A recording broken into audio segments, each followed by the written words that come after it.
이야기의 중심인물인 리암은 친구와 함께 꿈속에 나타났고 그녀는 그의 대담한 야망에 대해 놀리며 말했다.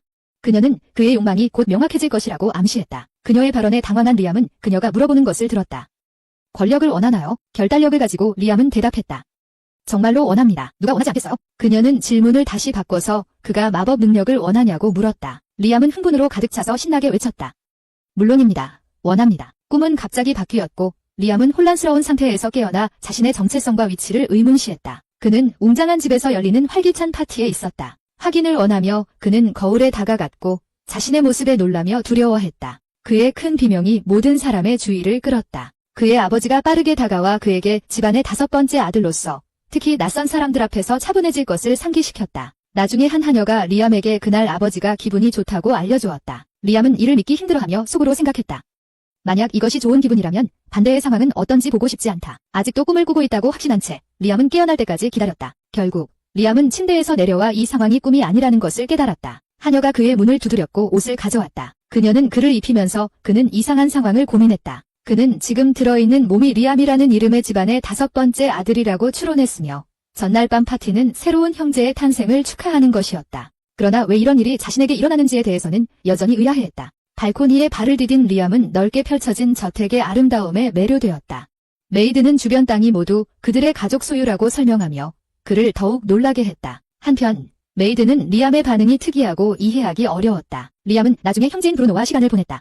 브루노는 가족의 4번째 아들이었다. 브루노는 언젠가 성인이 되었을 때 여동생이 왕실과 결혼할 운명이라고 설명했다. 그는 또한 나라의 상황에 대해 설명하면서 아버지와 장남이 모든 일들을 관리한다고 강조했다. 자유롭게 살아가는 것을 즐기는 브루노는 그저 하고 싶은 대로 살았으며 지도자의 책임에 대해서는 신경 쓰지 않았다고 말했다. 호기심이 생긴 리암은 브루노가 13살인지 물었다. 브루노는 확인해주고 12살인 리암에게 이제 미래에 대해 진지하게 생각해야 할 시기가 왔다고 상기시켰다. 곧바로 사사로운 교사가 도착하여 오늘 수업은 마법에 초점을 맞출 것이라고 알렸다. 라이암은 그 전망에 흥분되었고 그 기쁨을 숨길 수 없었다. 브루노는 그들의 사설 도서관에는 마법에 관한 많은 책들이 있다고 언급했지만 라이암에게 기대하지 말라고 경고하며 100명 중 1명도 마법을 성공적으로 사용할 수 없다고 했다. 자신감 있게 라이암은 대답했다.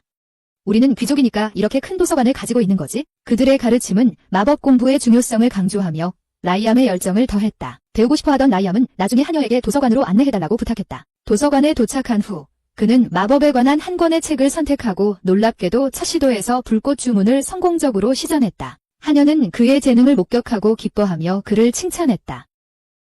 성공의 격려로 라이암은 아버지를 찾아가 도서관에서 더 공부하기 위해 책을 빌릴 허락을 요청했다. 아무튼 그의 아버지는 요청을 승인했지만 책임감에 차있던 그는 빠르게 그를 해산시켰다. 기죽지 않고 라이암은 여러 권의 마법책들을 모아 방과 정원에서 열심히 공부하기 시작했다. 다음 날 리암은 다시 불마법을 연습하며 속도와 정밀도를 모두 향상시켰다. 진전을 보며 그는 책의 안내 없이 마법을 시전하는 새로운 도전을 설정했다. 한 달 후 리암은 정원에서 불마법을 연습하고 있을 때 브루노가 그에게 다가왔다. 호기심을 가진 브루노는 리암에게 그의 기술을 보여달라고 요청했다. 주저없이 리암은 불마법을 수월하게 시전해 브루노를 놀라게 했다.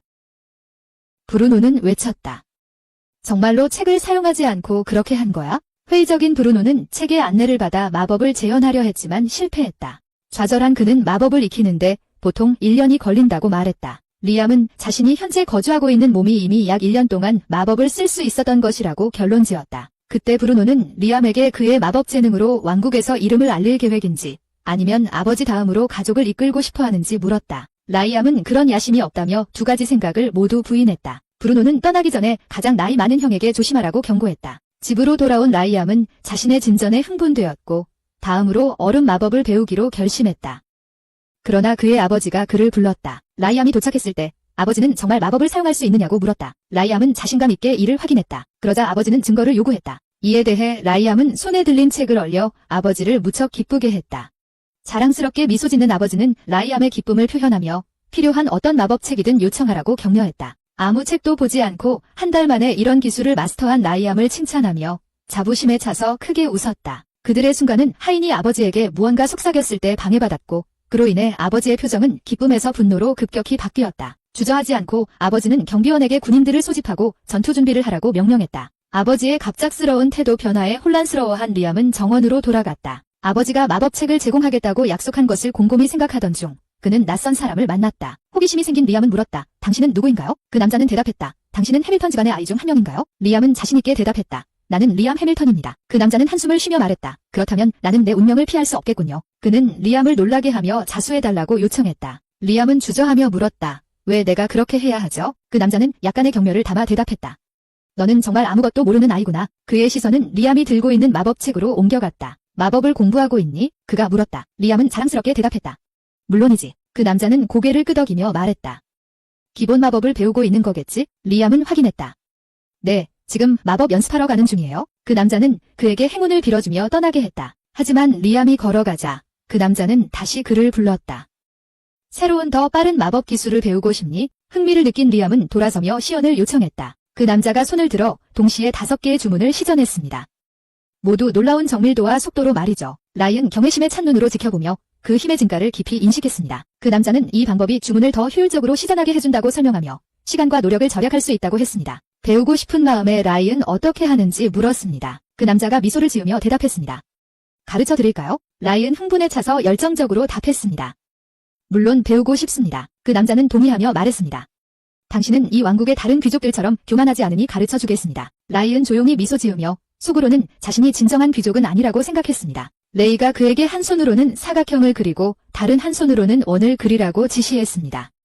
라이언 동시에 완벽하게 작업을 수행하며 놀라운 조화와 정밀도를 보여주었고 이를 본 레이는 크게 놀랐습니다. 레이는 마법이 비슷한 방식으로 작용한다고 설명했다. 각 손이 서로 다른 종류의 마법을 다룰 수 있다고. 강한 집중력을 발휘하여 리암은 2개의 주문을 동시에 시전하려고 했다. 각 손에서 하나씩. 그의 놀라움에 그는 성공했다. 2가지 다른 종류의 마법을 동시에 만들어냈다. 감명을 받은 레이는 리암에게 한 단계 더 나아가 3개의 주문을 동시에 시도해보라고 도전했다. 리암은 동의하고 시도해보았다. 비록 그는 잠깐 동안 주문을 시전하는 데 성공했지만 곧 그것들은 흔들리며 리암은 실패한 것 같은 기분이 들었다. 레이는 그를 안심시키며 사실 그는 성공했다고 설명했다. 그러나 주문을 유지하는 데 필요한 마법 에너지가 부족했다고. 그는 이 고급 기술이 상당한 양의 에너지를 소모한다고 더 설명하고 이렇게 짧은 기간에 3개의 주문을 동시에 시전한 리암을 칭찬했다. 레이는 리암의 마법 에너지 조절 능력을 향상시키는 데 집중하자고 제안했다. 레이는 리암에게 땅에 앉으라고 요청한 후 몇 개의 숫자를 그리며 리암이 그것을 인식할 수 있는지 물었다. 리암은 자신감 있게 대답했다. 물론입니다.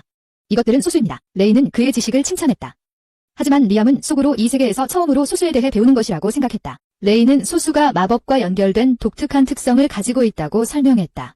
리암이 이유를 묻자 레이는 자신도 모른다고 답했다. 하지만 실험을 통해 발견했다고 했다. 그는 시퀀스를 풀 때 4번째 에너지를 활용할 수 없었다고 말했다. 리암은 말했다. 그래서 사람들이 항상 4와 6이 가장 어렵다고 하는 겁니다. 레이가 고개를 끄덕이며 4번째 단계를 극복하면 6번째는 더 쉬워질 것이라고 설명했다. 4번째 도전에서 배운 교훈 덕분이었다. 그러나 짝수에서 홀수로 전환되는 9번째로 넘어가는 것은 어려울 것이라고 덧붙였다. 레이는 리암을 격려하며 그의 한계를 계속 시험해보라고 재촉했다. 그리고 다시 한번 그의 능력을 보여달라고 했다. 리암은 자신감 있게 그의 능력을 보여주었다. 13승까지 도달할 수 있다고 선언했다. 레이는 그의 잠재력에 감명받아 16단계까지는 관리할 수 있다고 인정했지만 17단계에 도달하는 데는 성공한 적이 없다고 말했다. 그것은 극도로 도전적이었기 때문이다. 궁금해진 레이는 리암에게 나이를 물었다. 리암이 12살이라고 대답하자 레이는 아직 젊구나. 그리고 어른의 조언을 듣는 것은 칭찬할 만한 일이야 이라고 말했다. 너 같은 나이 또래는 그렇게 하지 않는 경우가 많아. 나는 너에게 큰 잠재력이 있다고 생각해. 너는 똑똑하고 재능이 있으며 밝은 미래가 기다리고 있어. 리암은 어른의 말을 듣는 것이 당연한 것 아닌가요? 라고 물었다. 레이는 웃으며 너가 정말 귀족인지 확실하냐? 고 대답했다. 리암은 다시 미소 지으며 자신이 진정한 귀족이 아니라고 조용히 생각했다. 그때 레이가 물었다. 마법에 대해 더 배우고 싶니? 주저하지 않고 리암은 열렬히 대답했다. 물론 원해요. 레이는 반지를 드러내고 리암에게 건넸다. 놀란 리암은 물었다. 반지라고요? 이걸로 뭘 하죠? 레이는 그 반지에 100개의 마법책이 들어있다고 설명하며 착용하라고 지시했다. 리암이 반지를 착용하는 순간 약 300개의 주문이 그를 둘러싸며 회전했다. 레이는 리암에게 주문 중 하나를 시도해보라고 격려했다. 리암은 승리 주문을 선택하고 시전했으며 믿을 수 없을 만큼 강력한 효과를 만들어냈다. 그때 한 하녀가 리암에게 다가와 혼자 정원에 있어서는 안 된다고 말했다. 충격을 받은 리암은 그녀에게 물었다.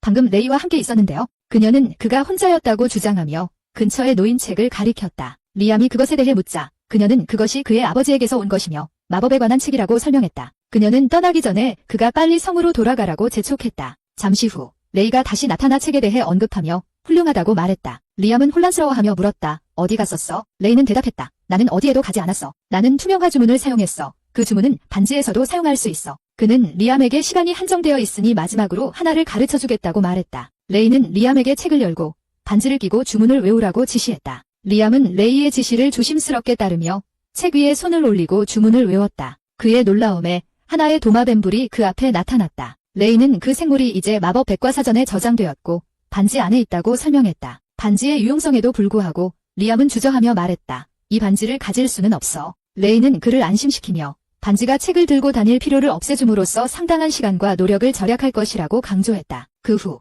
리암에게 반지 안에 저장된 주문을 흡수하기 시작하라고 지시했다. 배우고 싶었던 리암은 주문을 흡수하기 시작했고 여러 개를 반지의 저장소에 성공적으로 전이했다. 그 후 레이는 다시 사라졌다. 리암은 레이가 투명화 주문을 사용했는지 아니면 정말로 이번에는 떠났는지 궁금해했다. 곧 땅에 새겨진 메시지가 그의 질문에 답했다. 그 메시지는 리암에게 레이가 떠났지만 다시 만날 것이라고 약속했다. 리암에게 그의 마법 공부를 계속하고 그들의 만남을 비밀로 하라고 권유했다. 리암은 그 만남을 되새기며 레이의 이름조차 배우지 못했다는 것을 깨달았다. 그러나 그는 이 신비로운 남자가 자신의 스승이 되었음을 이해했다. 결심을 다진 리암은 훈련을 계속하며 불, 공기, 땅을 포함한 다양한 종류의 마법을 익혔다. 그의 발전은 놀라운 높이에 이르렀고 그의 능력을 통해 백색 숯을 만들어낼 수 있게 되었다. 어느 날 브루노가 그에게 다가와 호기심으로 숯을 살펴보았다. 그는 백색 숯을 만들기 위해 필요한 정확한 온도에 대해 언급하며 리암이 마법으로 그것을 만들었는지 질문했다. 근처에 있는 몇 개의 결정체를 발견한 브루노는 그것들을 자세히 살펴보았고 그것들이 소모된 에너지를 회복할 수 있는 것처럼 보인다고 관찰했다. 그는 다시 그것들도 마법으로 만들어졌는지 물었다. 리암은 자신의 능력을 확인하며 처음에는 익히는데 시간이 걸렸지만 이제는 5가지 종류의 에너지를 동시에 다룰 수 있다고 설명했다. 브루노는 감명을 받으며 말했다. 이제 스스로를 돌볼 수 있을 것 같아. 왜냐하면 나는 결혼할 거니까. 리암은 깜짝 놀라 물었다. 내가 결혼한다고? 브루노는 확인하며 설명했다. 귀족 가문과의 결혼이 더 많은 자유를 줄 것이라고. 리암은 그를 축하했고 브루노는 그들의 아버지와 가족의 입장에 대한 생각을 나눌 기회를 가졌다. 브루노는 그들의 아버지가 큰 실수를 저질렀다고 설명했다. 왕실의 딸을 시집보내어 왕국에서의 영향력을 강화하기를 바랐지만 대신 리암이 태어났다. 이 인식된 좌절을 극복하기 위해 그들의 아버지는 1000명의 군사를 보내 괴물과 싸우고 그 인장을 차지하도록 했다. 임무는 성공적이었지만 엄청난 대가를 치렀고 그들의 병력의 90%가 손실되었다. 이 패배는 그들의 군사력을 약화시켰을 뿐만 아니라 아버지와 형의 명성을 손상시켰고 브루노는 그들의 가족의 영향력이 감소하고 있다고 확신하게 되었다. 그는 리암에게 자신의 미래를 계획하기 시작하라고 조언했다. 리암은 브루노에게 조언에 대해 감사를 표했고 브루노는 떠났다. 형의 말에 깊이 감명받은 리암은 자신의 미래를 확보하기로 결심하고 팔마법 도구들을 만들기 시작했다. 그의 독창성은 결실을 맺었고 곧 상당한 재산을 모았다. 어느 날 배가 고팠던 리암은 파스타 요리를 먹어보았고 엄청나게 맛있다는 것을 알았다. 영감을 받은 그는 집으로 돌아가 하인들에게 같은 음식을 준비해달라고 요청했다. 그는 심지어 그들에게 만드는 법을 가르치며 맛보라고 격려했다. 하인들은 그 맛에 놀랐고 리암이 소개한 새로운 요리에 기뻐했다. 성취감을 느낀 리암은 말했다. 그래서 내가 이것에 성공했어. 한 하인이 놀라서 외쳤다. 이게 뭐예요? 나는 단지 물을 부었을 뿐인데 정말 맛있어요. 라이엄은 준비 과정을 설명하며 그 요리가 건조 파스타로 만들어졌음을 밝혔다. 그 성공에 고무되어 라이엄은 레시피를 유명한 레스토랑에 가져가서 선보이기로 결심했다. 레스토랑 주인은 즉각 라이엄의 아이디어를 거절하며 당신은 리더의 5번째 아들이기 때문에 이런 일을 할 수 없다고 말했다. 첫째 아들만 허가 없이 프로젝트를 시작할 권한이 있다. 낙심한 라이엄은 이 제한이 왜 있는지 물었지만 의미 있는 답변을 받지 못했다. 레스토랑을 떠나며 그는 실망감에 젖어 자신의 제한된 자유의 무게에 짓눌렸다. 라이엄이 걸어가는 동안 레스토랑 주인은 비꼬아서 중얼거렸다. 내가 이렇게 말해줘서 기분이 좋으냐? 곧장 뒤이어 라이엄의 장남 형제가 나타났다. 그의 표정은 차갑고 지시적이었다. 그는 선언했다. 그는 이 땅에서 자유롭게 행동해서는 안 된다. 장남으로서 나는 그가 어떻게 마법을 사용하고 이런 물건들을 만들었는지 이해해야 한다. 특히 그가 소유한 그 크리스탈 때문일지도 모른다. 라이암은 분노를 견디며 다음 단계를 고민했다. 성인이 되어 독립성을 얻기까지 기다리는 것은 참을 수 없었다. 왕국 밖의 먼 땅으로 이주하는 생각이 그의 마음에 형성되기 시작했다. 행동을 취하기로 결심한 라이암은 비밀리에 만든 작품들을 판매하기로 했다. 마법을 사용하여 그는 안전한 보관함을 소환해 자신의 작품들이 안전하게 보관되도록 했다. 기능을 테스트하면서 그는 상자를 사라지게 하고 다시 나타나게 하여 안에 있는 물건들이 손상되지 않았는지 확인했다. 그의 신뢰성이 확실하다고 느낀 라이암은 계획의 다음 단계를 실행하기로 했다. 라이암은 복제 주문을 걸어 자신과 완벽하게 똑같은 클론을 만들었다. 그는 클론에게 왕국을 떠나 멀리 떨어진 땅에서 작품들을 팔라고 지시했다. 한편 라이암은 계속해서 새로운 제품들을 제작하기 위해 남아있었다. 마법의 저장 상자는 작전에서 중요한 역할을 하여 리암이 아이템을 그의 클론에게 매끄럽게 전달할 수 있게 해주었고 판매를 위한 일관된 공급을 보장했다. 이 기발한 시스템을 통해 리암은 그의 창작물로부터 상당한 수익을 창출하기 시작했다. 그의 계획은 그에게 성취감과 희망을 가져다 주었다. 그는 자신의 재산이 늘어나는 모습을 보며 독립을 이룰 수 있고 자신만의 삶을 구축할 수 있는 미래를 구상했다. 리암은 그의 클론과 함께 힘을 훈련하며 거대한 폭발을 일으키는 일련의 불마법을 시전했다. 성취감을 느끼면서 그는 이제 자신의 능력을 효과적으로 조절할 수 있다고 생각했다. 그 후 얼마 지나지 않아 그의 맏형 엘퍼트가 다가와 말하였다. 나는 내가 이제 엄청난 힘을 가지고 있다고 들었다. 모두가 그것에 대해 이야기하고 있어? 리암은 그 말을 겸손하게 받아치며 별로 특별한 게 아니라고 그냥 평범하다고 말했다. 엘퍼트는 리암에게 커서 무엇이 되고 싶냐고 물었다. 리암은 잠시 멈추어 그 질문을 곱씹었다. 엘퍼트가 그가 아버지의 자리를 차지하려 한다고 의심하고 있을 것이라는 것을 알고 있었다. 하지만 리암은 그런 의도가 전혀 없었다. 그는 독립하고 직업을 구하고 싶다고 대답했다. 엘퍼트는 그 대답에 기뻐하며 사냥꾼 길드에 소개해주겠다고 제안했다. 리암은 그 가능성에 기뻐하며 형과 함께 길드로 갔다. 입장하자 그를 어린아이로 무시하는 회원들의 비웃음이 그를 맞았다. 그들의 말을 무시하고 리암은 길드 리더에게 다가가 자신이 책임자인지 물었다. 길드 리더는 그를 알아보고 말했다. 너는 리암이지. 너의 형 엘퍼트가 이미 나에게 너에 대해 이야기했어. 그는 리암을 정식으로 사냥꾼으로 등록하기 전에 그의 힘을 시험해야 하며 그의 수준에 맞는 괴물들을 다룰 수 있는지 생명을 위험에 빠뜨리지 않고 확인해야 한다고 설명했다. 그 후 길드 리더는 리암에게 그의 능력을 보여주기 위해 자신을 공격하라고 지시했다. 라이암은 전력을 다해 공격을 펼쳤고 그는 길드장에게 놀라움을 안겼다. 감탄한 길드장은 라이암의 힘을 인정하며 그에게 C등급을 부여하겠다고 선언했다. C등급 배지를 단 채로 길드를 떠난 라이암은 등급 시스템에 대해 완전히 이해하지 못하고 있었다. 길드에서 온 여성 사냥꾼 오사노가 그를 불렀다. 자기소개를 한 후 오사노는 라이암을 자신의 팀에 합류시켜 함께 사냥하자고 초대했다. 라이암은 그녀가 상당히 집요하다는 것을 알아차렸지만 동시에 아름답다고 느꼈다. 그는 그런 여자들에게 약한 편이라고 속으로 인정했다. 그녀의 손을 잡고 그는 그녀와 함께 일하는 것이 영광이라고 표현했다. 함께 숲으로 들어가 이를 찾기 위해 모험을 떠났다. 라이암은 물었다. 우리에게 특정한 임무가 주어진 건가요? 오사노는 라이암에게 A등급과 B등급만이 지정된 임무를 받고 하위 등급은 스스로 기회를 찾아야 한다고 설명했다. 숲을 통과하면서 큰 늑대 무리가 그들을 둘러쌌다. 오사노는 빠르게 무기를 뽑아들고 싸우기 위해 준비했다. 라이은 전략적으로 생각하며 정령을 소환하는 주문을 외웠다. 늑대들이 정령에게 달려들었지만 그들이 정령을 물었을 때 정령은 그들의 입속에서 팽창하기 시작하여 늑대들을 지치게 했다. 그 순간을 이용해 라이은 오사노에게 공격하라고 지시했다. 함께 그들은 늑대들을 물리치고 길드장에게 넘겼다. 그들의 발걸음은 길드의 모든 사람, 특히 길드장을 놀라게 했다. 길드장은 그들의 전투 기술을 칭찬하고 그들에게 다른 임무를 부여했다. 놀라움과 기쁨에 찬 라이과 오사노는 서로 시선을 교환한 후 새로운 임무로 출발했다. 특히 오사노는 기분이 좋았고 라이은 왜 그렇게 행복하냐고 물었다. 오사노는 길드장으로부터 특별 임무를 받는 것이 그들의 힘을 인정받은 표시라고 설명했다. 그녀는 레이암에게 중요한 인물이 이 지역을 통과할 예정이며 그들의 임무는 그 경로가 안전하도록 몬스터를 신속히 제거하는 것이라고 알렸다. 그러나 몬스터는 거대한 존재였고 오사노는 그와 같은 강력한 적을 다룰 능력이 없다고 인정했다. 레이암은 상황을 되돌아보며 몬스터들은 종종 강력한 마법과 전투기술에 유용한 핵심 결정체를 포함하고 있다는 것을 기억해냈다. 그는 이 싸움을 위해 자원을 아끼기로 결심했다. 거대한 몬스터와의 싸움은 고된 것이었고 레이암과 오사노 모두 지쳐버렸다. 많은 주문을 사용했음에도 불구하고 레이암은 그 생물을 쓰러뜨릴 수 없었다. 좌절한 그는 자신에게 묻기 시작했다. 이렇게 많은 주문을 사용했는데도 어떻게 아직 이길 수 없는 거지? 절박한 오사노는 중얼거렸다. 하늘에서 운석을 내려와서 이걸 끝내면 좋겠는데 그녀의 말이 레이암의 마음에 아이디어를 불러일으켰다. 그는 그녀의 빠른 판단을 칭찬하며 즉시 그의 저장 상자 마법을 사용했다. 오사노는 괴물을 방해하며 그 주의를 자신에게 끌어당겼고 리암은 그의 움직임을 준비했다. 완벽한 타이밍에 그는 저장 상자에서 거대한 돌을 소환하는 마법을 시전하여 괴물 위에 떨어뜨려 그것을 부수었다. 그들은 단 하나의 괴물을 처치한 것이 아니라 2마리를 처치한 채 길드리더에게 돌아갔다. 길드리더는 리암에게 물었다. 괴물이 2마리였나요? 아니면 하나였나요? 리암은 설명했다. 처음에는 하나였지만 저는 괴물 탐지 마법을 사용하여 두 번째 괴물의 위치를 찾았습니다. 이 덕분에 우리는 둘 다 처치할 수 있었고 다른 헌터들에게 더 이상의 문제를 예방할 수 있었습니다. 오사노는 덧붙였다. 중요한 분이 곧 도착할 것 같습니다. 우리가 하나의 괴물만 처리하는 동안 다른 괴물이 돌아다니는 것은 이상적이지 않았을 것입니다. 길드리더는 위험성을 인정하며 동의했고 그들의 노력에 대한 보상으로 그들의 지급액을 5배로 늘리겠다고 발표했다. 리암과 오사노는 그 소식에 매우 기뻐했다. 예정된 손님을 맞이하기 위한 준비가 시작되었다. 엘페어는 리암에게 다가가며 칭찬했다. 사냥꾼들과 함께한 당신의 일에 대해 좋은 이야기를 많이 들었어요. 당신은 자신에게 맞는 자리를 찾은 것 같군요. 근처에 서 있던 오사노는 리암에게 말했다.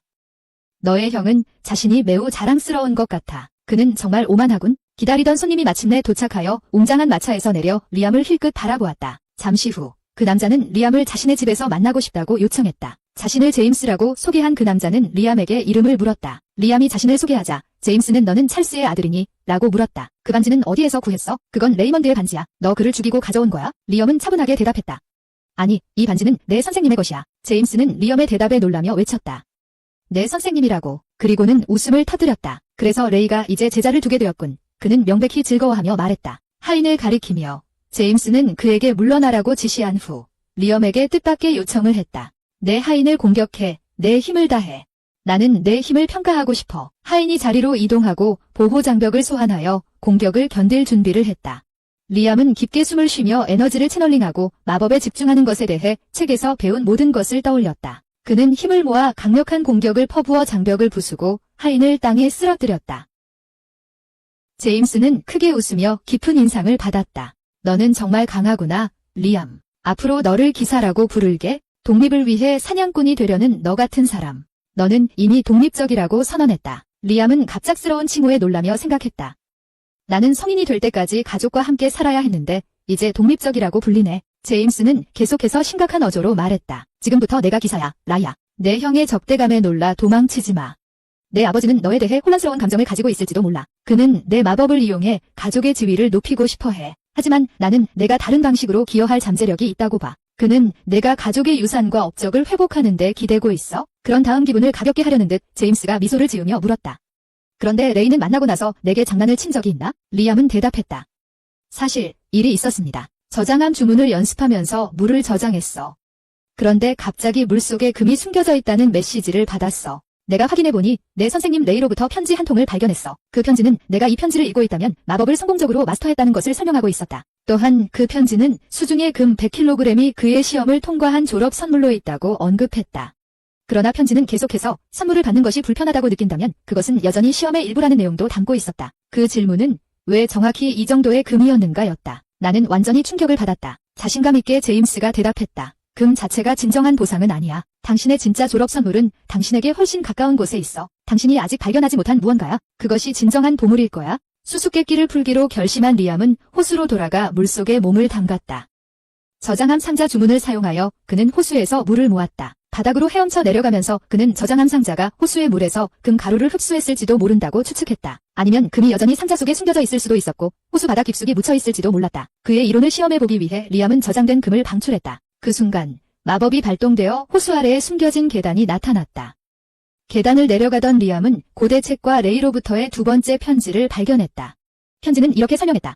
이것이 바로 내 진정한 보상이다. 지금 내 손에 들고 있는 책이야. 그 안에는 내가 절대로 마스터하지 못했던 주문들이 모여있다. 하지만 나는 내가 할 수 있다고 믿어. 흥분에 가득 차서 리암은 책을 집어들고 표지에 새겨진 글을 읽었다. 또 다른 세계. 그 비밀을 밝혀내고 싶었던 리암은 책에 있는 주문으로 훈련을 시작했다. 수많은 시도 끝에 그는 고급 주문 중 하나를 성공적으로 시전했다. 그의 놀라움에 큰 문이 그 앞에 나타났다. 문을 지나면서 리암은 자신의 개별적인 힘과 필요에 맞춰 조정된 독특한 공간에 들어섰고 그것은 비밀 은신처가 되었다. 이 공간은 저장 상자와 연결되어 무생물체가 그 안에서 존재할 수 있게 해주었다. 리암은 기뻐하며 자신의 스승의 궁극적인 선물, 자신의 능력에 완벽하게 맞춰진 숨겨진 성소를 발견했음을 깨달았다. 리암과 오사노는 숲 깊숙한 곳에서 치열한 전투를 벌이고 있었다. 리암의 최선의 노력에도 불구하고 그의 불마법은 괴물에게 해를 끼치지 못했고 괴물은 강력한 번개 공격으로 보복했다. 위험을 깨달은 리암은 재빠르게 행동했다.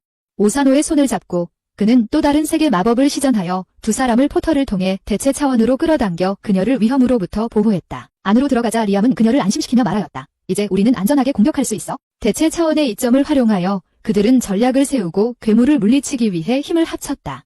고된 싸움 끝에 그들은 성공하였고 승리의 증거로 괴물의 핵을 들고 길드로 돌아왔다.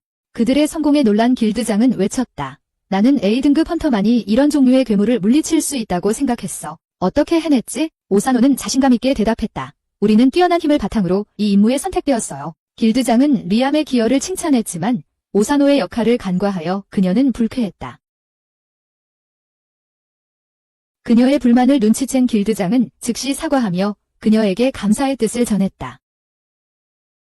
진정된 오사노는 말하길 상관없다고 했다. 나는 리암이 언젠가 A등급으로 승급할 때 나를 두고 떠날 거라는 걸 알고 있다. 그때 길드장이 제안했다.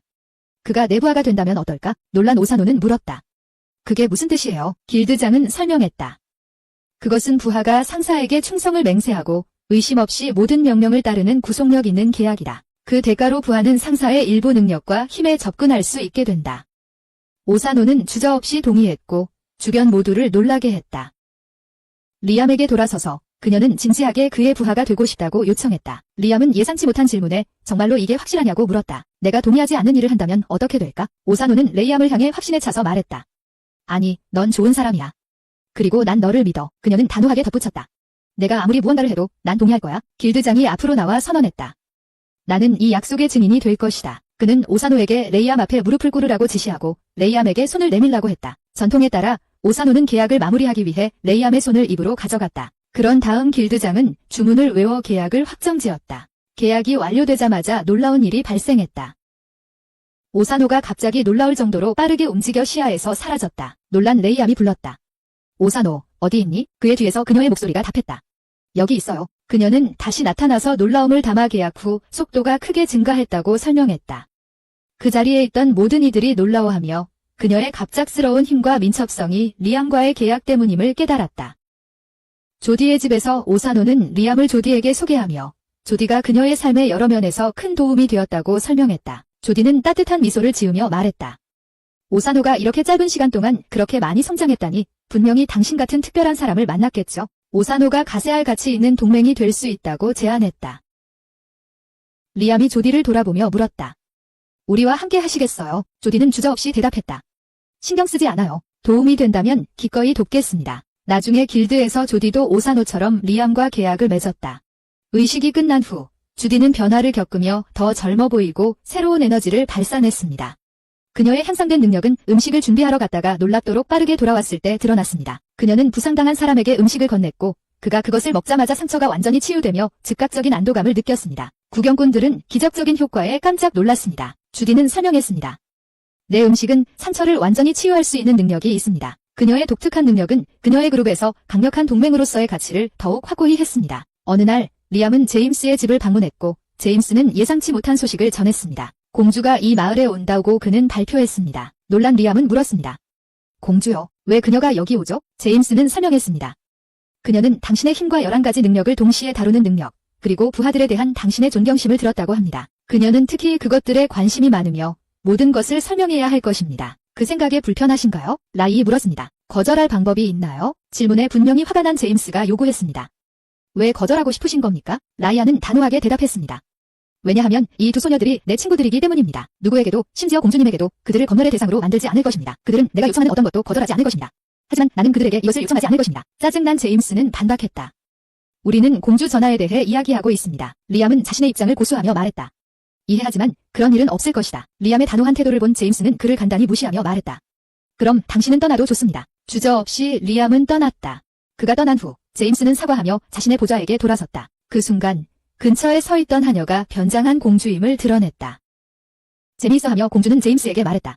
괜찮아요. 그는 매력적인 젊은이지만 그가 나에게 직접 거절하는 방법을 어떻게 계획하는지 보자. 리암은 스칼렛 공주를 만나기 위해 궁전으로 들어가 자신을 소개했다. 공주는 그에게 이야기할 때 고개를 들라고 지시하며 그들이 이야기하는 동안 앉을 의자를 요청했다. 그런 다음 그녀는 그에게 어떻게 그렇게 적은 마법으로 괴물을 죽일 수 있었는지 설명해달라고 요청했다. 라이암은 동의하고 그녀에게 이야기를 모두 다시 들려줄 것이라고 말했다. 이야기를 듣고 난 후 스칼렛은 이것이 그녀가 처음으로 들어보는 거대한 괴물을 그렇게 방식으로 이긴 이야기라서 매우 흥미롭다고 말했다. 그녀는 제임스에게 시선을 돌리고 의견을 물었다. 제임스는 이렇게 말했다. 정말 놀랍다. 그는 최소한의 마법만으로 거대한 괴물을 무너뜨리는 것이며 다른 누구도 할 수 없는 업적이다. 스칼렛은 라이암에게 그의 친구들이 그의 부하로 변한 것과 그들의 힘이 향상된 것을 언급하며 그녀에게 이를 보여주라고 요청했다. 그녀는 그에게 이를 보여달라고 부탁했다. 리암은 스칼렛이 친구들을 시험하는 방식이 명령처럼 느껴진다고 생각했다. 그는 단호하게 그렇게 할 수 없다고 대답했다. 화가 난 스칼렛이 물었다.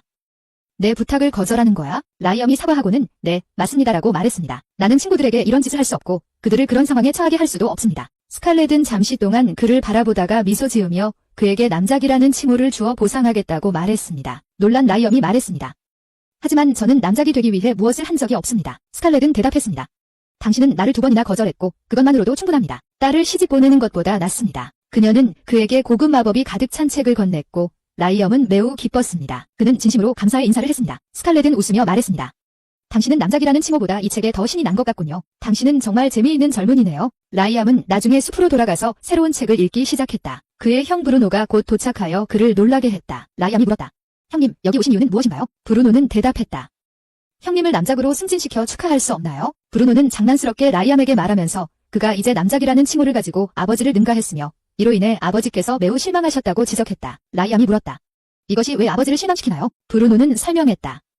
귀족들은 계보에 따라 남작 칭호를 상속받는 사람들과 인정을 통해 얻는 사람들이 2가지 유형으로 나뉜다. 인정을 통해 얻는 것이 훨씬 더 우수하며 그래서 당신은 아버지를 능가하게 된 것이다. 분명히 흥분한 브루노는 라이엄을 격려하며 덧붙였다. 이것이 바로 당신이 그를 능가한 방법이다. 라이엄은 집 주변을 걷다가 형 프리벳을 만났다. 리암은 그를 인사했지만 프리벳은 인사를 무시하고 기다리며 그가 무엇을 할지 보라고 말했다. 그 직후 프리벳은 2 하인이 리암과 그의 업적에 대해 이야기하는 것을 엿들었다. 화가 난 프리벳은 하인들에게 말했다. 그를 위해 일하고 싶다면 사직하고 그를 섬기러 가라. 프리벳의 말투에 겁먹은 하인들은 즉시 사과했다.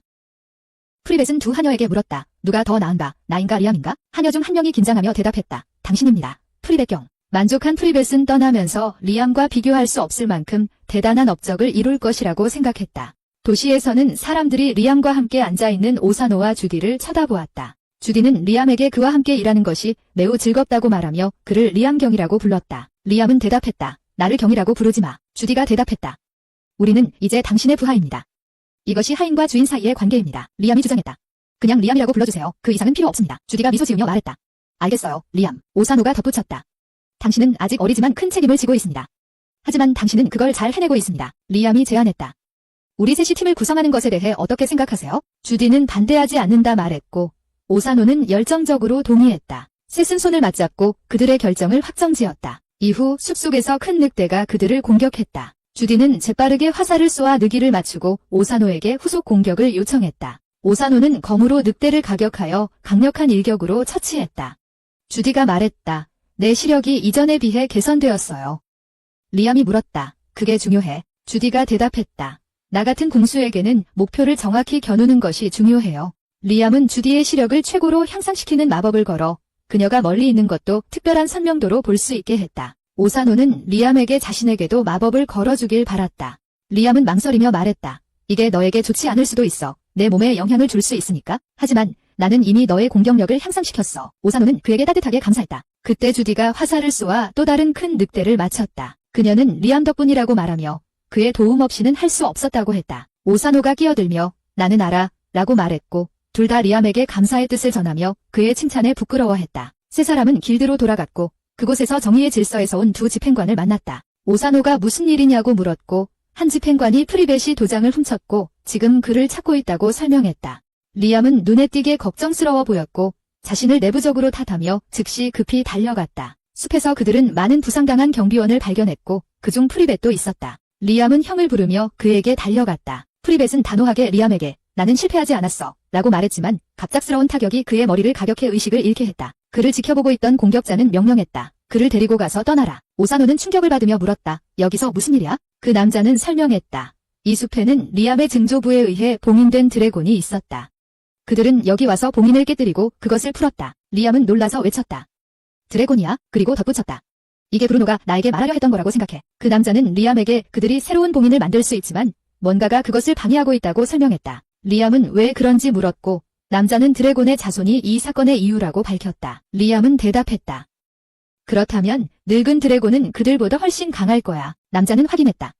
정말 그렇지만 완전히 힘을 되찾으려면 일주일이 필요할 거야. 그들이 논의하는 동안 경비원들이 갑자기 드래곤의 자손에게 공격받았고 늙은 드래곤이 자신의 아이들과 함께 나타났다. 오사노는 즉시 공격했지만 드래곤은 그녀에게 불을 뿜어 반격했다. 비록 그녀가 화염을 피하는 데 성공했지만 불길이 너무 거대해서 주변 나무를 태워 오사노와 주디는 깊은 두려움을 느꼈다. 리암은 재빠르게 마법을 사용하여 드래곤들에게 화염 미사일을 퍼부었다. 하지만 드래곤들은 그들의 불꽃으로 반격하며 그의 공격을 무력화시켰다. 충격을 받은 리암은 그의 마법이 그들에게 아무런 효과가 없다는 것을 깨달았다. 오사노는 그들의 압도적인 힘을 관찰하며 말했다. 그들은 너무 강력해. 우리는 그들과 싸울 수 없어. 우리는 도망쳐야 해. 리암은 그들에게 신속히 도망치라고 지시했다. 주디와 오사노는 가능한 한 빨리 달렸고 리암은 그의 보관 상자를 소환하여 또 다른 세계 차원으로의 포털을 열었다. 강력한 마법을 사용하여 그는 드래곤 자손을 대체 세계로 끌어당기고 그들과 함께 마법의 책을 던졌다. 지친 리암은 땅에 쓰러지며 눈에 띄게 기진맥진했다. 남자가 그에게 다가와 물었다. 정말 그들을 이겼습니까? 리암은 힘없이 대답했다. 네, 이겼습니다. 남자는 놀라며 말했다. 믿을 수가 없습니다. 당신이 그들 셋을 모두 이겼군요. 한편 다른 마법사들은 고대 드래곤을 위한 새로운 봉인을 만들기 위해 주문을 외우고 있었다. 오사노와 주디는 리암의 상태가 걱정되어 그를 확인하러 돌아왔다. 리암은 그들에게 안심시키며 말했다. 저는 괜찮습니다. 오사노는 리암에게 그가 사용한 주문에 대해 물었다. 리암은 설명했다. 그것은 또 다른 세계의 주문입니다. 저는 그것을 드래곤들과 대처하기 위해 사용했습니다. 주디가 호기심을 가지고 물었다. 드래곤을 가두었나요? 오사노가 덧붙였다. 그렇다면 그들이 다시 돌아올 수도 있어요. 리암이 그녀를 안심시키며 말했다. 걱정하지 마세요. 마법을 완전히 끝내지 않았어요. 저장 상자에 들어간 것은 일정 시간이 지나면 사라져요. 주디가 리암을 칭찬하며 말했다. 정말 훌륭한 일을 했고 빠른 사고를 보여줬어요. 오사노도 동의하며 덧붙였다. 공격적인 마법을 사용하지 않았지만 우리 모두를 구했어요. 갑자기 한 목소리가 리암을 불렀다. 그것은 늙은 드래곤의 목소리였다. 모두가 드래곤이 그들의 언어로 말하는 것을 듣고 놀랐다. 라이암은 조심스럽게 용에게 다가갔다. 용이 말했다. 넌 작은 인간일 뿐이지만 뭔가를 숨기고 있구나. 내 영혼과 몸이 맞지 않아? 라이암은 속으로 생각했다. 그는 내가 진짜 누구인지 알고 있을까? 그는 내가 겪은 일이 무엇인지 이해할 수 있을까? 용은 계속해서 말했다. 이제 보니 왜 이런 일이 발생했는지는 모르겠지만 부탁이 있어? 내 인생에 나를 데리고 가줘. 나는 널 해치지 않을 것이며 가능한 한 모든 방식으로 도와줄 것이다. 내 헌신과 노력에 대한 보상으로. 리아는 대답했다. 그렇다면 내 삶을 보여줄 수 있도록 내게 힘을 줘. 나는 너에게서 적대감을 느끼지 않아. 사실 너는 내 스승을 떠올리게 해. 드래곤은 동의하며 말했다. 내가 잠시 너의 몸을 빌리겠다. 드래곤은 그러고는 변신하여 리아의 몸과 융합했고 주변의 모든 사람들은 놀라움을 금치 못했다. 오사노가 외쳤다. 리아, 너의 손을 봐. 리아가 자신의 손을 보았을 때 그의 피부에 드래곤 문신이 새겨져 있는 것을 발견했다. 힘이 그를 통해 솟구쳤고 그는 엄청난 힘을 느낀다고 말했다. 그는 그것을 시험해보며 주문을 외우지 않고 새로 얻은 힘을 사용했고 놀라운 결과를 만들어냈다. 그가 그 힘을 사용해 주문을 시전했을 때 효과는 더욱 커졌다. 주변의 마법사들이 지쳐있는 모습을 본 리암은 더 이상 누구에게도 영향을 미치지 않기 위해 자신의 힘을 숨기기로 결정했다. 그는 오사노와 주디에게 돌아서서 물었다. 너희 둘 괜찮니? 오사노가 대답했다. 물론이지. 주디가 덧붙였다. 우리는 당신의 부하니까 괜찮아요. 사태를 지켜보던 한 남자는 리암에게 감사하며 말했다. 드래곤에게서 우리를 구해줘서 고마워. 리암은 그 남자에게 말했다. 아니, 내가 당신에게 감사하고 내 만화로 인해 불편을 끼쳐서 사과해야 할 사람입니다. 그는 이후 자신의 저장 상자를 소환하고 많은 양의 금화를 꺼내 남자에게 건넸다. 리암은 그에게 말했다. 이것은 발생한 일에 대한 보상입니다. 부상당한 경비원들과 가난한 사람들에게 나누어 주세요. 남자는 리암에게 감사하며 속으로 생각했다. 리암이 프리벳 대신 해밀턴 가문의 수장이면 좋겠다고. 리암은 집으로 돌아와 아버지와 이야기를 나눴다. 아버지는 말했다. 내가 숲을 구했고 내 형의 실수를 바로잡았구나. 리암은 물었다. 프리벳은 어떻게 될까요? 아버지는 대답했다. 그는 오랫동안 집에 갇혀 있을 것이고 그의 행동에 대한 처벌을 받게 될 거야. 이후 리암은 프리벳의 방으로 갔지만 형이 느끼는 압도적인 슬픔 때문에 들어갈 수 없었다. 밖에서 리암은 유리 깨지는 소리를 듣고 프리벳이 화난 목소리로 소리치는 것을 들었다. 가족이 망가졌어. 나는 드래곤을 이길 수 없었어. 그리고 리암이 대신 해냈어. 프리벳의 좌절감은 그를 바닥에 쓰러뜨렸다. 리암은 자신의 방으로 돌아가 잠이 들었고 힘들고 생생한 꿈을 꾸었다. 그는 깨어난 후 꿈을 선명하게 기억하고 최근에 습득한 2가지 새로운 마법을 익히기 위해 숲으로 달려갔다. 광범위한 훈련 끝에 그는 주문 중 하나를 사용해 작은 드래곤을 소환하는 데 성공했다. 드래곤이 나타나자 리암은 장난스럽게 드래곤과 상호작용했다. 갑자기 스칼렛 공주가 그의 뒤에 나타나며 말했다. 그것은 신성한 마법이야. 스칼렛은 마음속으로 생각했다. 이렇게 젊은 사람이 신성한 마법을 사용할 수 있다니 믿을 수 없어. 리암은 돌아서서 물었다. 무엇 때문에 여기 오셨나요? 스칼렛은 대답했다. 당신의 아버지를 방문하고 그와 함께 당신을 위한 메시지를 남겼어요. 리암은 물었다. 제가 어떻게 도와드릴까요? 스칼렛은 그의 보상에 관해 왔다고 설명했다. 그녀는 도시의 원로들이 그가 아직 큰 땅을 소유하지 않았기 때문에 그에게 완전한 인정을 부여하는 것을 거부했다고 전했다. 하지만 그녀는 그에게 말했다. 나는 당신의 업적을 상징하는 3급 메달을 줄 것입니다. 리암이 놀라서 물었다. 보상이라고? 스칼렛이 확인했다. 네, 당신이 드래곤을 물리친 후 사람들을 안심시키기 위해 드릴게요. 리암이 스칼렛에게 말했다. 이제 이해했어요. 이 모든 것이 귀족의 자질과 일치해요. 그렇죠. 스칼렛은 리암에게 드래곤을 어떻게 물리쳤는지 물었고 사람들이 의지할 수 있는 영웅으로 선언해야 할지도 모른다고 설명했다. 리암은 마음속으로 생각했다. 스칼렛이 맞아. 사람들은 안심하기 위해 진실을 알아야 해요. 그는 그녀에게 모든 이야기를 들려주었다. 스칼렛은 이야기를 듣고 물었다. 이게 정말 완전한 이야기인지 확실해요? 라이암은 자신감 있게 대답했다. 물론 이것은 내 이야기야. 스칼렛은 속으로 생각했다. 이것은 분명 신성 마법일 텐데 어떻게 가능할 수 있지? 그녀는 라이암에게 말했다. 지금은 이 이야기를 비밀로 지켜야 해. 그녀의 목소리는 명백한 불만을 드러냈다. 라이암은 동의하며 말했다. 알았어. 아무에게도 말하지 않을게. 나중에 공주님의 사람들이 금 상자를 라이암의 집에 가져다 주었다. 그 양에 라이암은 놀라움을 감추지 못했다. 심지어 하녀들도 그깟돈을 본 적이 없다며 놀라움을 표시했다. 라이암은 속으로 생각했다. 그녀가 이것을 통해 내가 침묵하게 될 것을 확실히 하려는 거야? 하녀 중 한 명이 말했다. 이런 보물을 본 적이 없어. 다른 사람이 덧붙였다. 이건 믿을 수 없어요, 리암 씨. 그들의 말에 리암은 웃음을 터뜨리며 분위기를 밝게 했다. 제임스는 리암에게 신성한 마법을 사용했는지 물었다. 리암은 공주에게 자신의 비밀을 지켜달라고 상당한 금액을 지불했다고 설명했다. 제임스는 의심과 의구심을 표하며 드래곤을 물리친 것은 칭찬할 만하지만 리암의 몸과 합쳐진 것은 이상하다고 지적했다. 그는 여왕이 사건에 대해 왕에게 알리려 했지만 그러지 않았다고 설명하며 그로 인해 더욱 걱정이 된다고 말했다. 제임스는 다시 리암에게 질문을 던졌고 리암은 긴장하여 땀을 흘리게 되었고 그 뒤에 진실을 밝혀냈다. 리암은 잠시 고개를 돌리며 공주에게 비밀을 지켜준 것에 대한 감사한 마음을 되새겼다.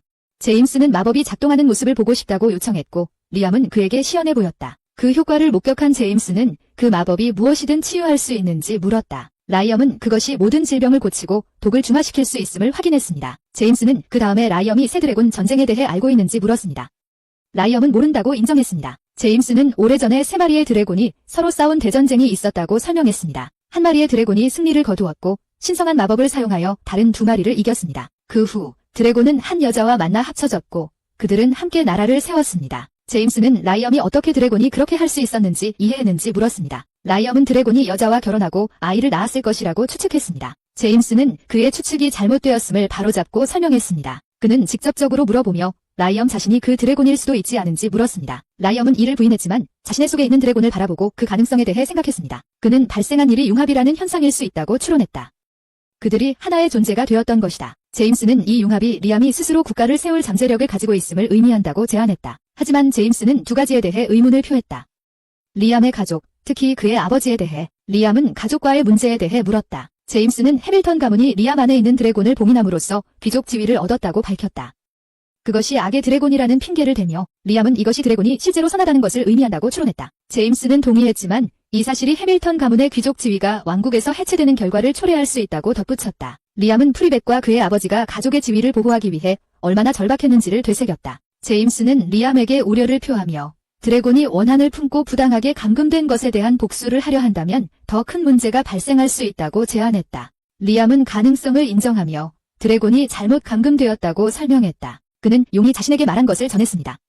용은 인간의 일에 관심이 없고 사람들이 자신을 어떻게 부르든 신경 쓰지 않으며 몇 년 후에 다시 나타날 계획이라고 했습니다. 리암은 제임스에게 용이 복수를 할 의도가 없으며 현재 상황에 만족하고 있고 리암의 삶의 일부가 된 것에 대해 행복을 느낀다고 안심시켰습니다. 제임스는 리암에게 이것이 그를 왕국의 구세주로 만들었다고 말하며 아무도 모르게 왕국을 구한 것에 대해 칭찬했습니다. 리암은 그 칭찬을 무시했지만 제임스는 이것이 이전에 누구도 해본 적이 없는 기념비적인 업적이라고 주장했습니다. 나중에 리암은 주디와 오사노를 만나 그들이 그를 길드에서 데리고 나가 많은 전사들이 기다리고 있는 곳으로 갔습니다. 그들은 이 전사들이 그의 팀에 합류하고 싶어 한다고 설명했습니다. 오사노는 리암에게 이름 목록을 건네주었고 그가 얼마나 많은 사람들이 관심을 보였는지에 놀랐습니다. 오사노는 그들 중 일부는 단순히 그의 힘을 이용하고 싶어 할 수도 있다고 언급했고 주디는 최종 결정은 팀 리더인 그의 몫이라고 상기시켰습니다. 리암이 집에 돌아왔을 때 그의 하녀는 그를 위해 도착한 수많은 결혼 제안에 대해 알려주어 그를 더욱 놀라게 했습니다. 그가 첫 번째 제안을 열자 브루노가 도착하여 농담 삼아 그가 늦었다고 언급했습니다. 브루노는 리암에게 그의 아내의 친척이 보낸 사진을 건넸고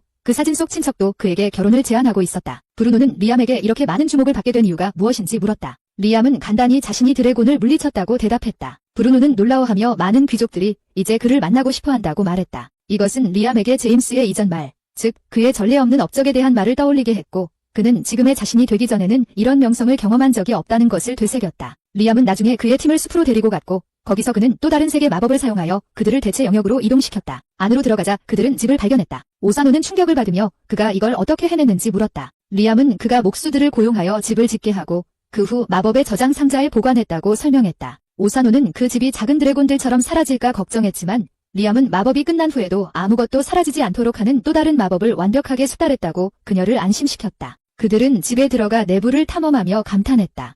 주디는 창가에 서서 바깥을 바라보고 있었다. 리암은 그녀에게 무슨 문제가 있는지 물었다. 주디는 대답했다.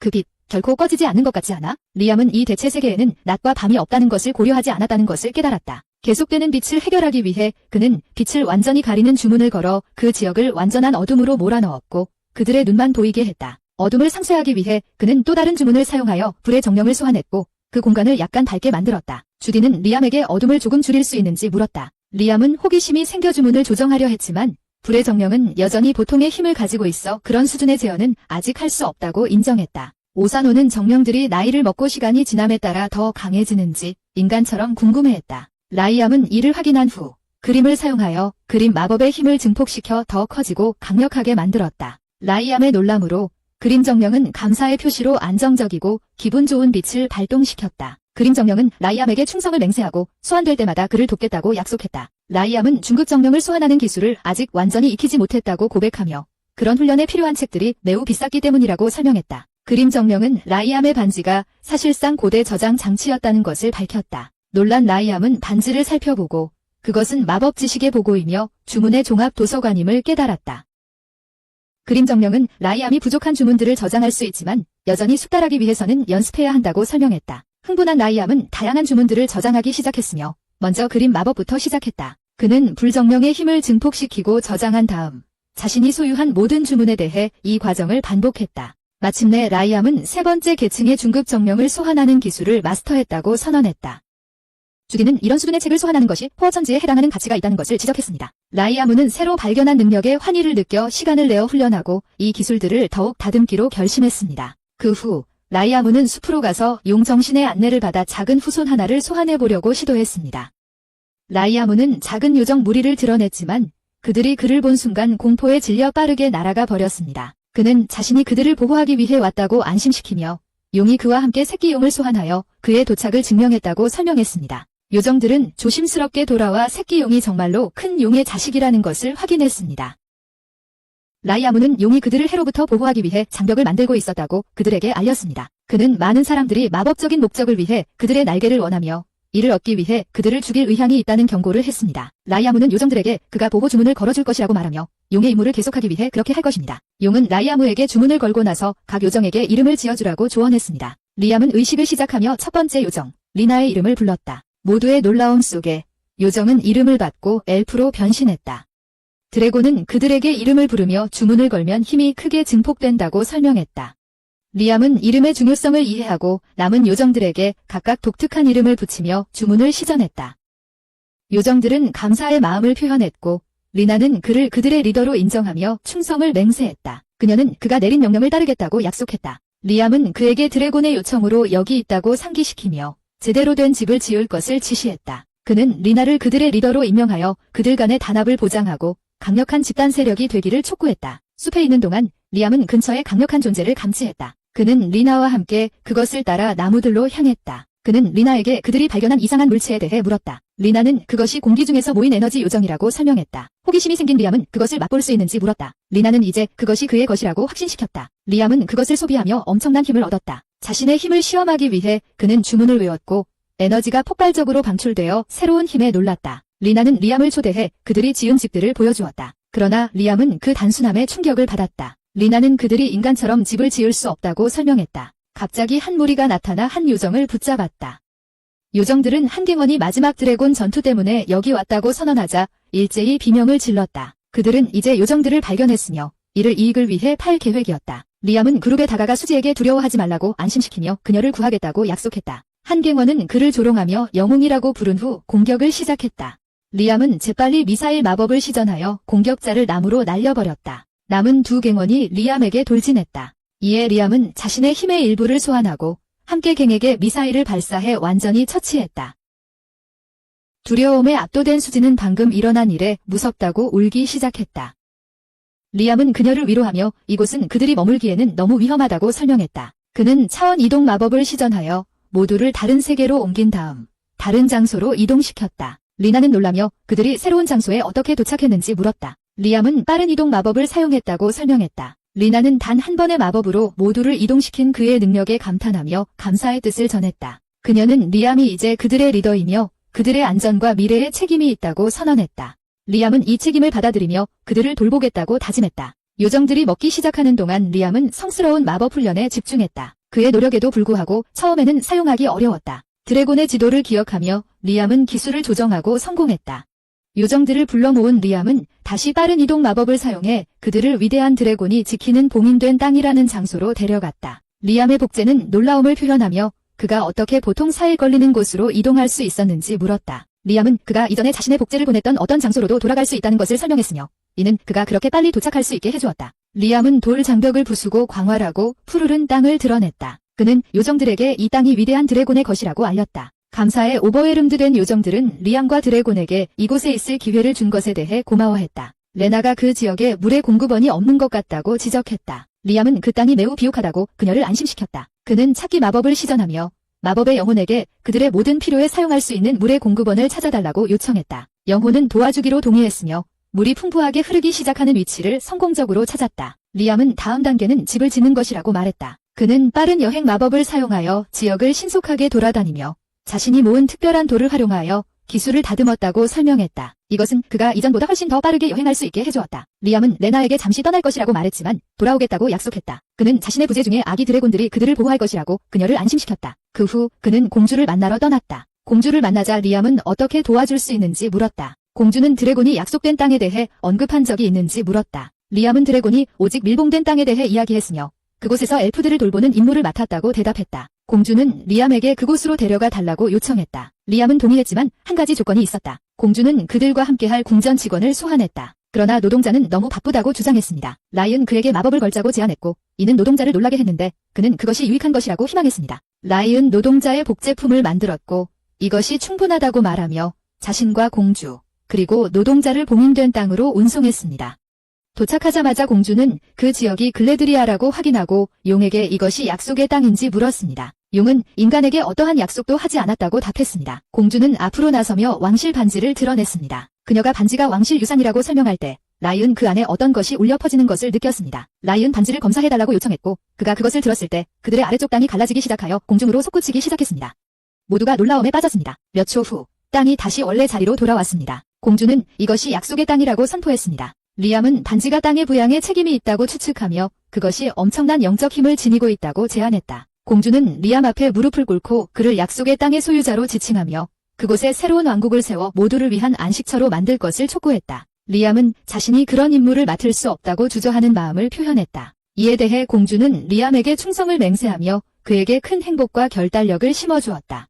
법원 마법사는 그 지역을 건설하기 시작했고 리암은 지역의 야수와 치열한 전투를 벌였다. 그는 불타는 미사일 주문을 사용해 괴물을 물리치고 승리했다. 이후 리암은 공주를 향해 그녀가 왕국으로 돌아갈 계획이 있는지 물었다. 그녀는 자신이 필요한 것이 있다면 그를 도우러 왔다고 응답하며 자신을 공주라고 부르지 말고 이름으로 불러달라고 요청했다. 리암은 그녀가 사회에서의 높은 지위를 언급하며 이 결정이 확실한지 물었다. 공주는 자신의 가족이 위대한 드래곤의 혈통을 이어받았고 자신도 마찬가지이며 언제나 그를 섬기는 것이 자신의 의무라고 설명했다. 리암은 그녀에게 드래곤이 그녀에게 보여주고 싶어 한다고 알렸다. 그녀는 준비가 되었다고 말하며 동의했다. 그들은 큰 문에 도착해 들어갔고 안에서 또 다른 거대한 드래곤을 발견했다. 리암은 드래곤이 유리로 만들어진 것처럼 보인다고 언급했지만 갑자기 드래곤이 눈을 뜨고 포효했다. 리암은 놀라서 내면의 드래곤에게 그 생물에 대해 물었다. 내면의 드래곤은 이것이 땅의 수호자이며 고대 문자로 이마에 이름이 새겨져 있다고 설명했다. 드래곤은 리암에게 수호자의 복종을 원한다면 이름에서 한 글자를 지워야 한다고 말했다. 공주는 두 번째 글자를 알아냈고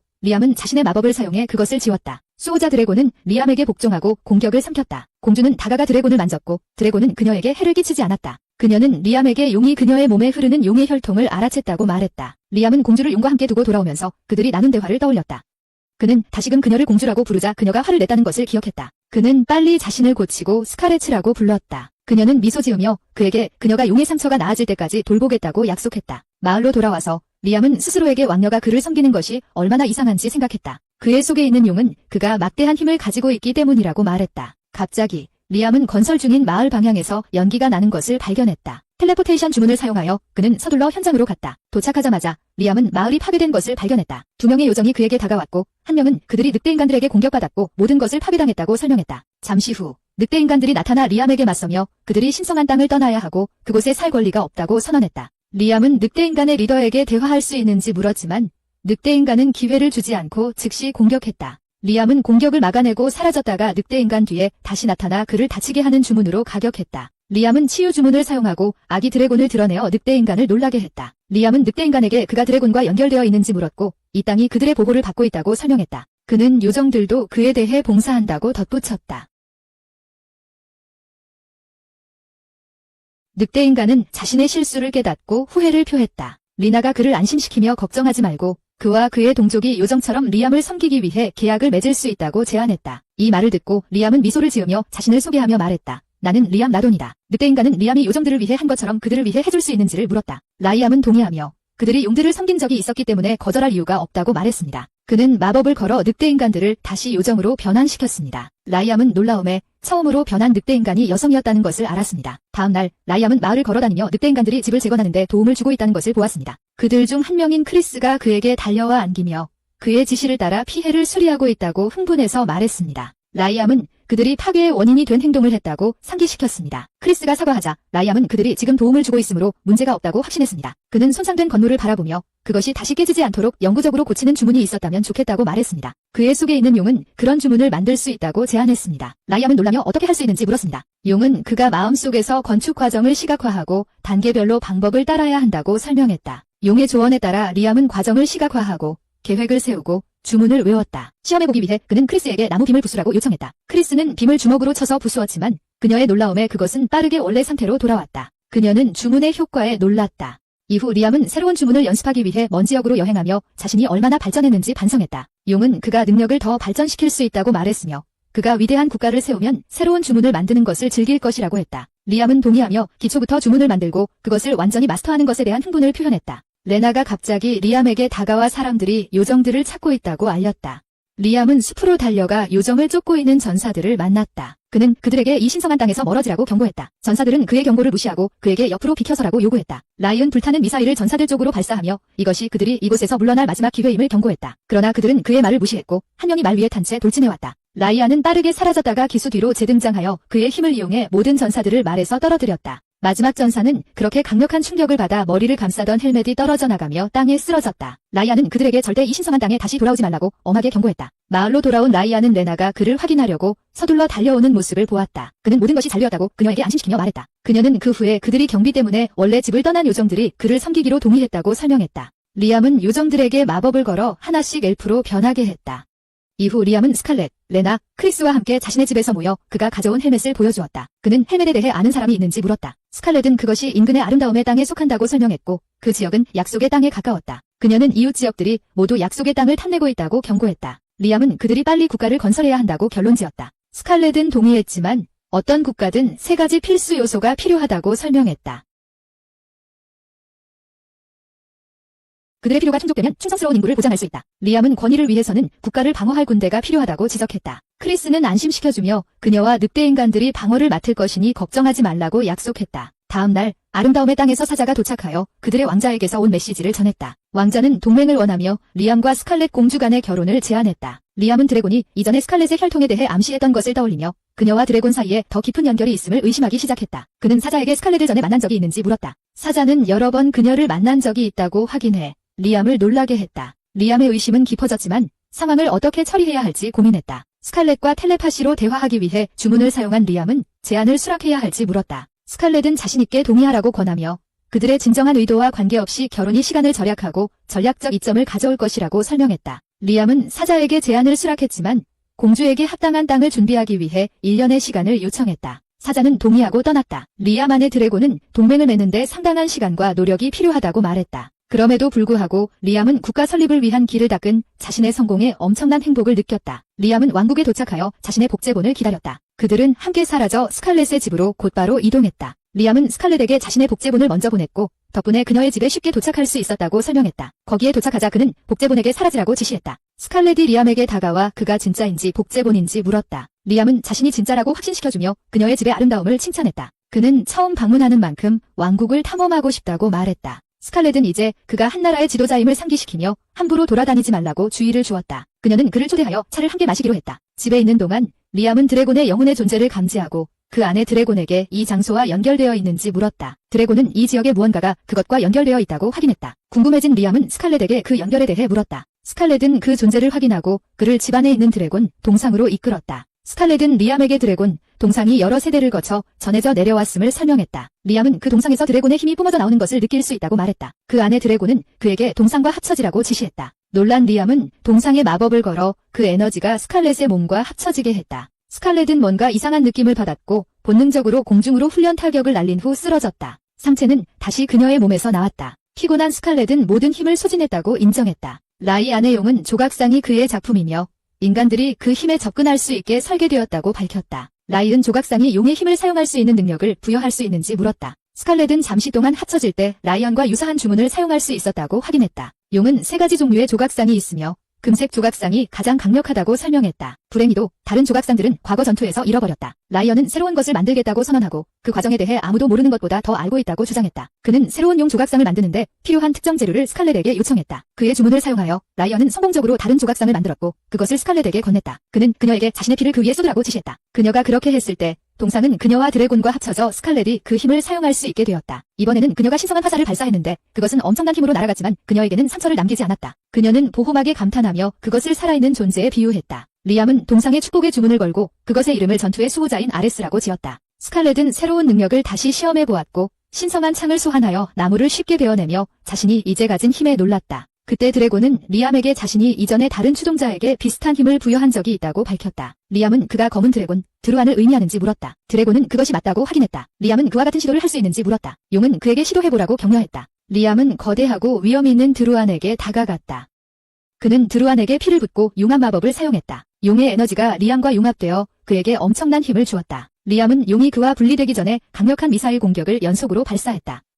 리암은 땅에 쓰러졌다. 스칼렛은 그를 확인하러 달려갔고 리암은 괜찮다고 안심시켰지만 힘을 잃었다고 인정했다. 용은 리암에게 그가 그런 융합에서 살아남은 3번째 사람이라고 알려주었다. 리암은 그 사실에 충격을 받으며 얼마나 위험한지 몰랐다고 고백했다. 용은 리암에게 그 과정을 마스터하라고 말했다. 그런 힘으로 언젠가 세상이 그의 것이 될 수 있다고. 리암은 손에 돌을 숨기며 자신의 힘이 완전히 회복된 것을 느꼈다. 그는 공주에게 일정 기간 동안 드래곤을 빌릴 수 있는지 물었다. 스칼렛은 문제없다고 대답하며 이제 드래곤은 그의 것이라고 했다. 리암은 드래곤을 조심스럽게 보관 상자에 넣고 마을로 돌아갈 것이라고 그녀에게 알렸다. 스칼렛은 자신은 왕국의 몇 가지 일을 처리하기 위해 남겠다고 말했다. 리암은 텔레포트 주문을 사용하여 사라졌다가 마을에 나타났고 봉인된 도시의 사람들이 계속해서 건설을 하고 있었다. 레나는 그에게 근처에 있는 트롤 무리에 대해 알리며 달려왔다. 놀란 리암은 트롤이라고 물었다. 그는 트롤이 2-3m 정도의 큰 근육질 생명체라고 설명했다. 어떤 트롤은 폭력적이었고 다른 트롤은 오만한 것으로 알려져 있었다. 그런 다음 그는 레나에게 다른 특성이 있는지 물었습니다. 레나는 트롤들이 싸움을 좋아한다고 확인하며 일부 인간들도 이 지역으로 올 것이라고 경고했습니다. 라이암은 그녀의 우려에 동감하며 트롤들과 불필요한 충돌을 피해야 한다고 강조했습니다. 레나는 트롤들을 설득해 자신들의 편대로 데려오자고 제안했고 라이암은 동의하며 트롤들이 어디에 사는지 물었습니다. 라이암은 트롤들의 영토로 여행을 떠났고 땅이 매우 비옥하다는 것을 알았습니다. 땅에서 돌을 집어들자 그것이 금속으로 만들어져 있다는 것을 발견하고 그 땅이 자원으로 가득 차 있다는 것을 깨달았습니다. 갑자기 뒤에서 트롤 무리가 나타났습니다. 트롤 리더가 물었습니다. 넌 누구야? 라이암은 자신을 소개하며 인근의 나라를 건설 중이며 그들을 모집하러 왔다고 설명했습니다. 트롤 리더가 비웃으며 말했습니다.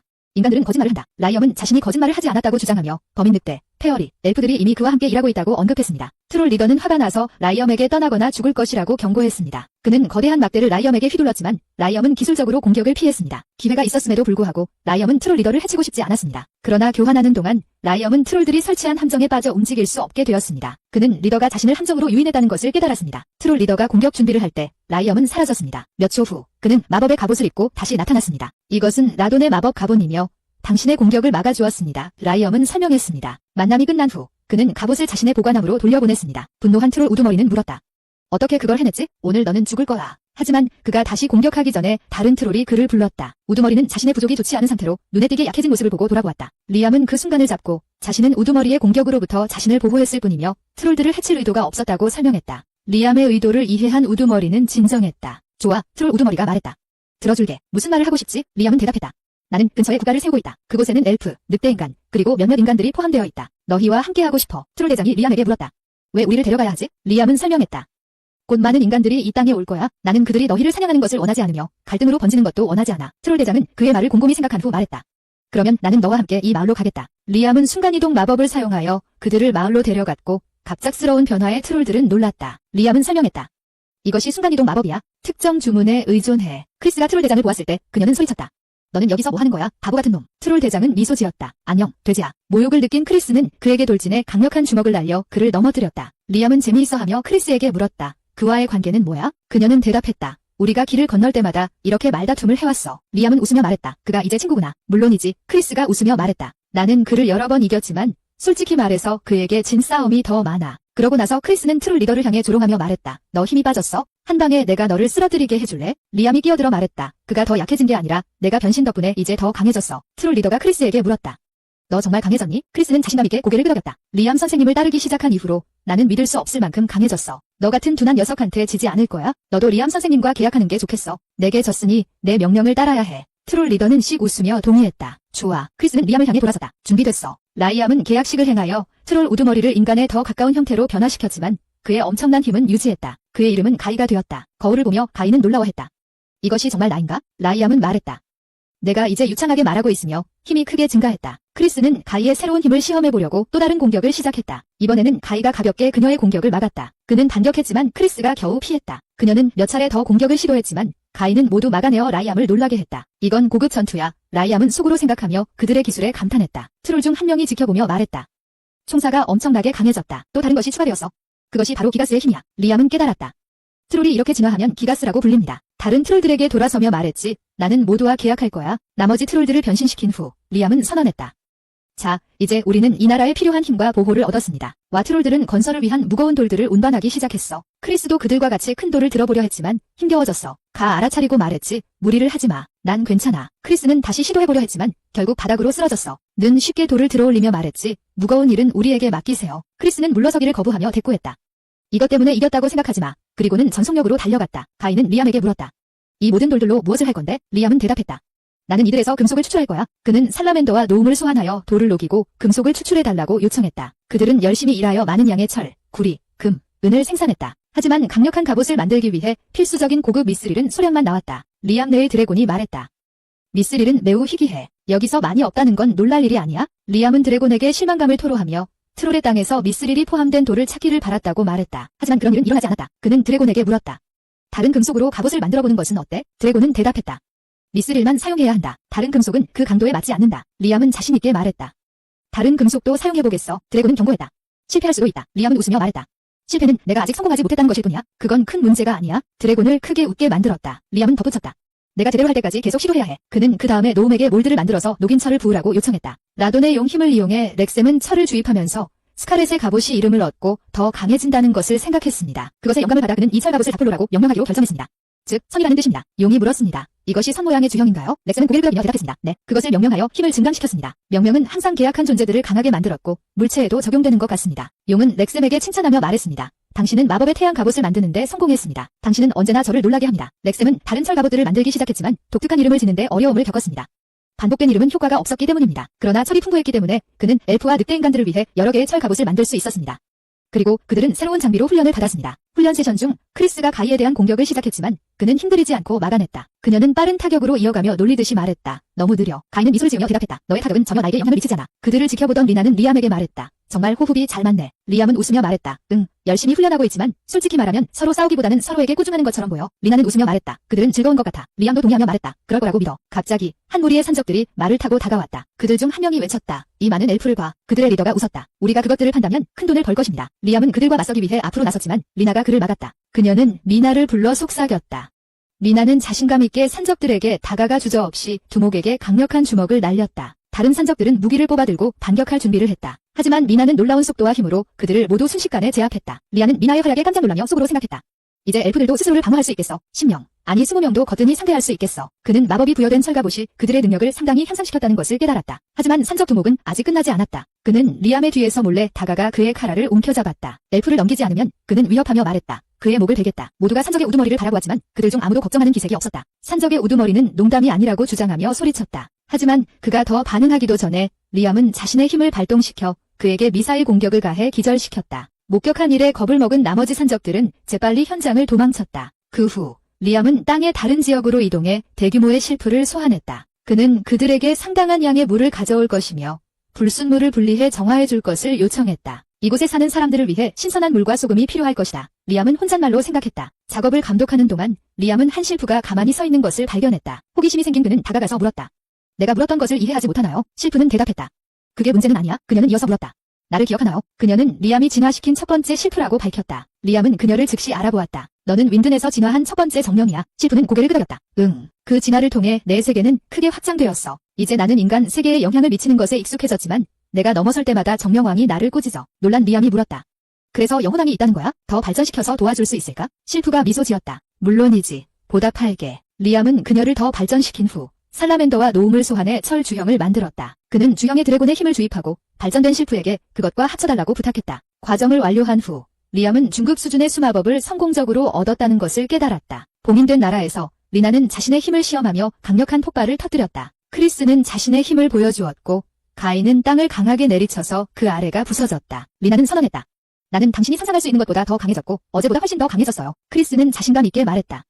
나는 이전보다 10배 강해졌어. 는 고개를 끄덕였다. 우리는 이제 여기 있는 모든 사람들을 보호할 수 있지만 이 힘을 제대로 통제하기 위해서는 아직 숙달해야 합니다. 그러니까 더 많은 훈련이 필요하단 거지? 크리스는 내 진지함에 대해 비웃었다. 너 누구야? 가 반격했다. 내 일이나 신경 써. 나는 단지 마스터 라임을 위해 더 강해지고 싶을 뿐이야. 리나가 말했다.